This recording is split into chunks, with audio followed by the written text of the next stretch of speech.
CGTN Radio. Here for different.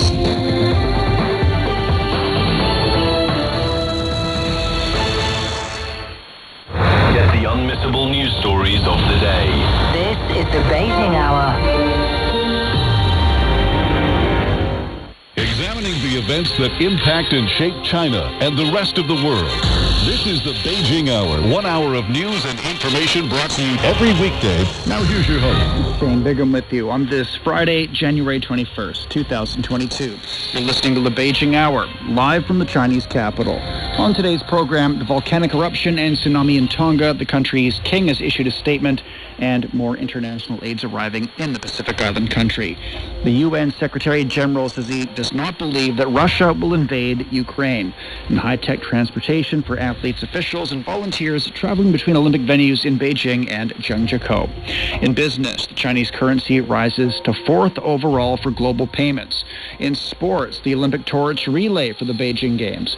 In culture and entertainment, tiger-themed cultural relics on display ahead of the Lunar New Year. Today's top stories. King Tupou VI has given a speech and called for unity as Tonga recovers from the recent volcanic eruptions and tsunami. The king said that in a time of need, people who are united will endure crisis together. He also said he was grateful that there were no mass casualties. The islands of Mango, Fonoifua, and Nomukeki were wiped out entirely due to the eruptions. The United Nations says more than 80% of Tonga's population has been affected by the underwater volcanic eruption and tsunami. The cleanup efforts are ongoing as people on the island nation try to get back on their feet and with the help of international aid. Owen Poland has more. Limited telephone contact has now been established after an emergency 2G satellite service was set up. However, it's very unreliable, and a Tongan politician who's stuck here in New Zealand says he tried 20 calls before he could finally reach his family, and then the call dropped out after just 1 minute. Power supplies are now also being slowly restored, but there's ash covering electricity transformers, so that's still blacking out occasionally. The most urgent need in Tonga right now is drinking water because the volcanic ash from the eruption has contaminated Tonga's water supplies. And the aid that's coming in includes water purification tablets, temporary shelters, generators, and satellite phones to help re-establish contact with the outlying islands which have been hardest hit by this disaster. An amazing story has also just emerged about a 57-year-old man who was clinging to a tree on a tiny island when the tsunami swept him out to sea. During the night, he battled huge waves and managed to swim and drift several kilometres to another island. And then he swam for 8 hours to a third island before he finally made it to Tonga's main island of Tongatapu. The entire journey covered more than 7.5 kilometres and lasted 28 hours. And the man puts his survival down to having a strong will and determination because he's disabled. And that was Owen Poland reporting.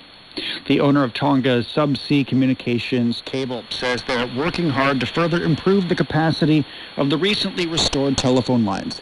Digicel Tonga's CEO Anthony Siwusiwu says the initial capacity has since been doubled due to high demand. What we were finding is that Tongans, both overseas and talking to their families, were staying on the line for a very long time.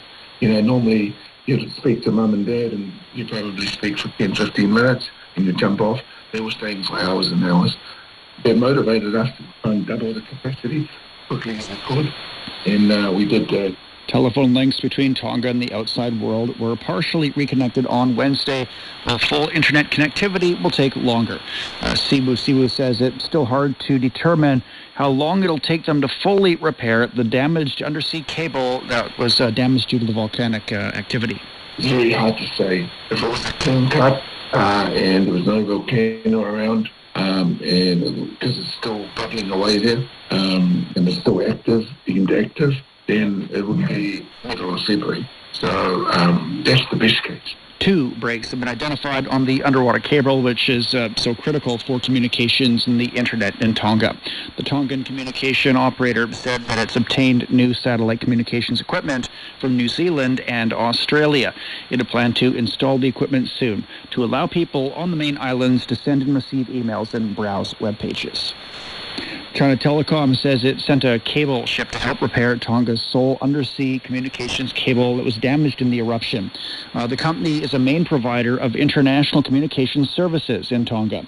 It has sent an undersea cable from Papua New Guinea to the site where the cable's broken. Officials earlier estimated the repair work might take several weeks. China says it's working on delivering a second batch of disaster relief supplies to Tonga. An official from the China International Development Cooperation Agency says that the aid's worth around $3 million and includes water, food, and tents.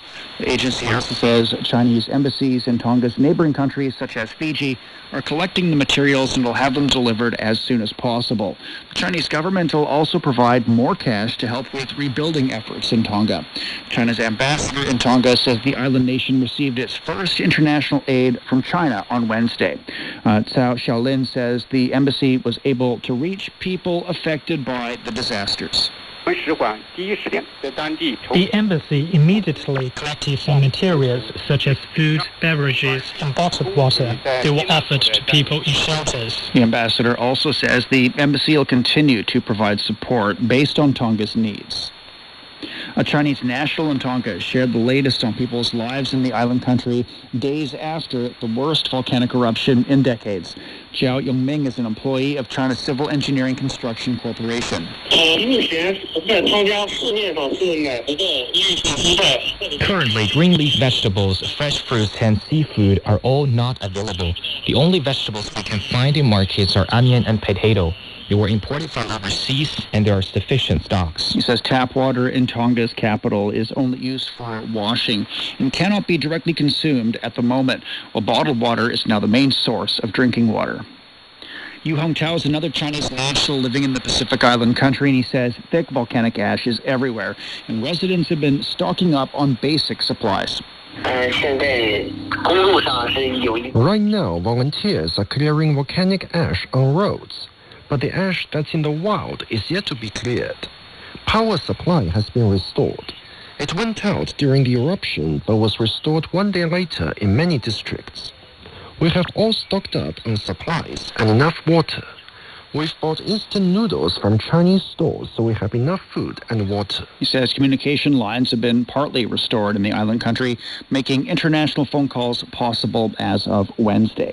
Coming up, the head of the UN says he doesn't believe Russia is planning an invasion of Ukraine.